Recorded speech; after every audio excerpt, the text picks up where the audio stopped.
જય સિયારામ સૌને। આજે અમે રોકડિયા દાદા એટલે કે રોકડિયા હનુમાન દાદા ત્યાં મંદિરે આવ્યા છીએ અને હમણાં હું તમને મંદિરના દર્શન કરાવું।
વ્યૂ સોલિડ છે।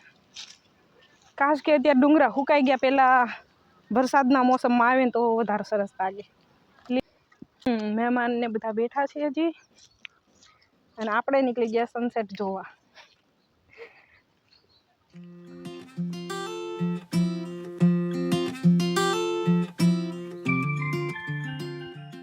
ગોલ્ડન કલર જેવું દેખાય છે ને વ્યૂ। વરસાદના મોસમમાં તો એટલું હરિયાળું અને ગ્રીન કલર દેખાય ને, બધું ગ્રીન હરી કે વાત ન પૂછો। અને આ જગ્યા મારી ફેવરેટ છે।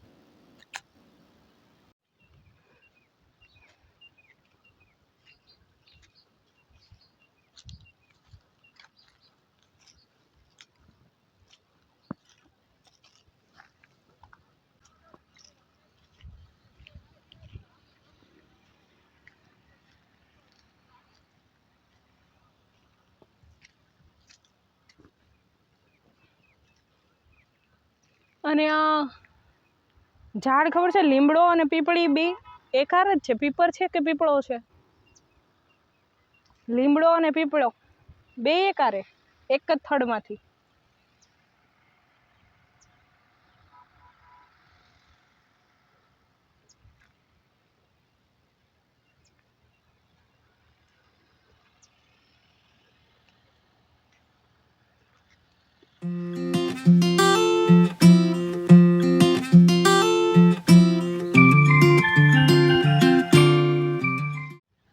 આ દેખાય છે મારી પાછળ, અહીંયા મંદિર છે, રોકડિયા દાદા હનુમાનજી મંદિર છે।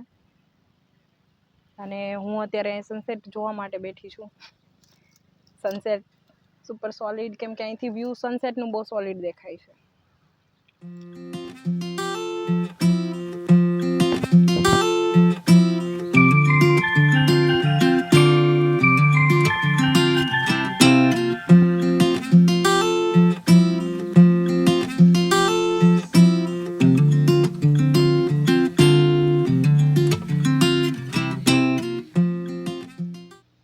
મને જાજી રીતે તો આવી શાંતિ જ પસંદ છે, બસ કોઈ આસપાસ પરેશાન હેરાન કરવા વાળું નહીં, શાંતિ।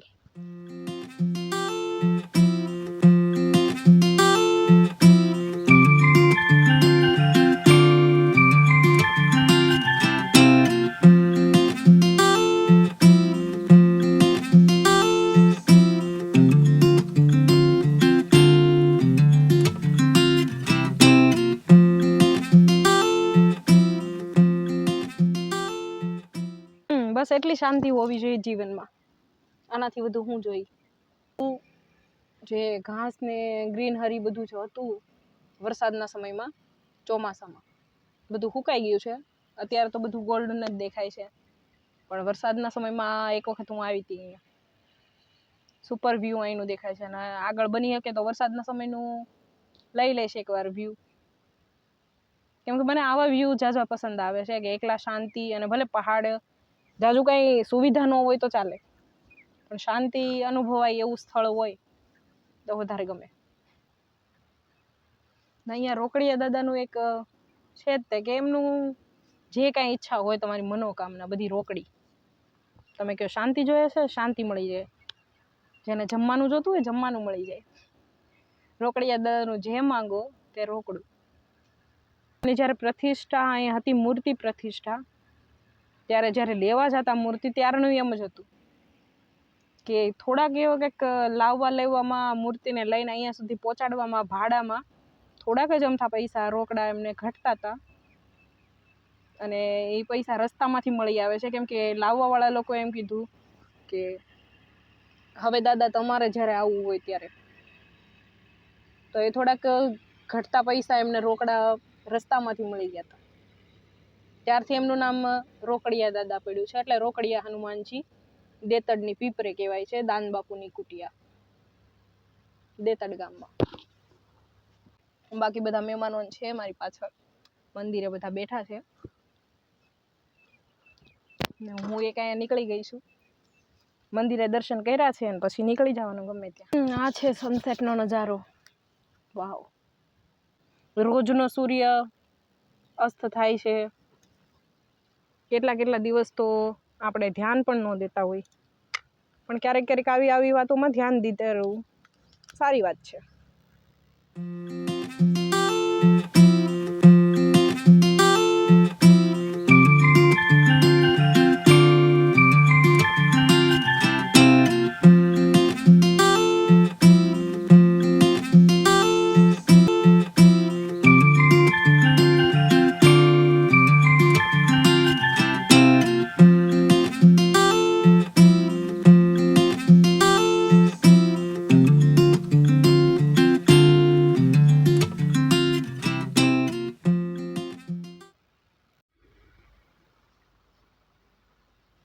જોયું છે, એક જ વ્યૂ એવું છે યાર કે ચાંદો અને સૂરજ બે એક હારે છે. સાચે જ. વાહ, કેટલા બધા પક્ષી.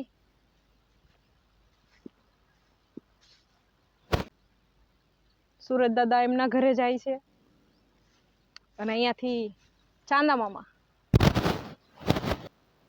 બહાર નીકળી આવ્યા છે ઘરેથી ડ્યુટી નિભાવવા. કેટલું સુંદર વ્યૂ છે ને આસપાસ.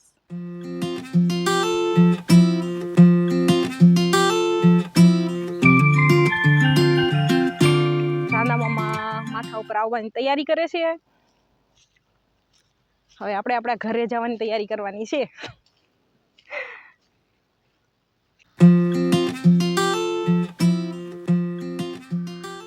અત્યારે સનસેટ જોવા મળે અને એ માટે જ એટલો સમય કાઢવાનો હતો. અને ખાસ કરીને ઘણા દિવસો થઈ ગયા હતા, કોઈ મંદિરે દર્શન કરવા એવી રીતે નહોતા ગયા. તો રોકડિયા દાદા એ દર્શન કરવા આવી ગયા છે. તો આ છે અહીંનું વ્યૂ, સુંદર, હસીન તરીન. તો સુંદર વ્યૂ માટે બસ આ વ્યૂ માટે જ હું અહીંયા રોકાયેલી અત્યાર સુધી.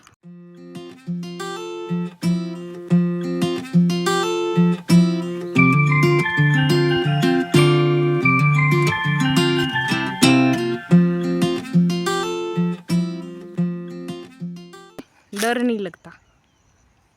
ये मेरा सुकून का पीस है, मतलब कि सुकून, पीस, शांति वाली जगह, સ્થળ શાંતિ વાળું.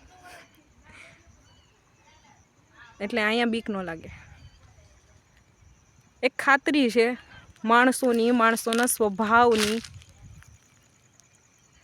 એવી વસ્તુ છે ને કે જ્યાં તમને શાંતિ અનુભવાય ને ત્યાં તમને ડર ન હોય. અને કાંઈક એવું જ છે. બાકી અહીંયા કહેવાય છે કે રોજે દી આથમે એટલે દીપડાને બધાનો ડર લાગે. અહીંયા સુધી જ્યાં વ્યૂ દેખાય છે ને ત્યાં સુધી એકલા જવામાં દિવસે પણ માણસોને ના પાડવામાં આવે છે કે દિવસે પણ કોઈ જવું નહીં. વ્યૂ મેં કેપ્ચર કરી લીધું છે ઓલરેડી, એટલા માટે હવે ઘર બાજુ નીકળીએ.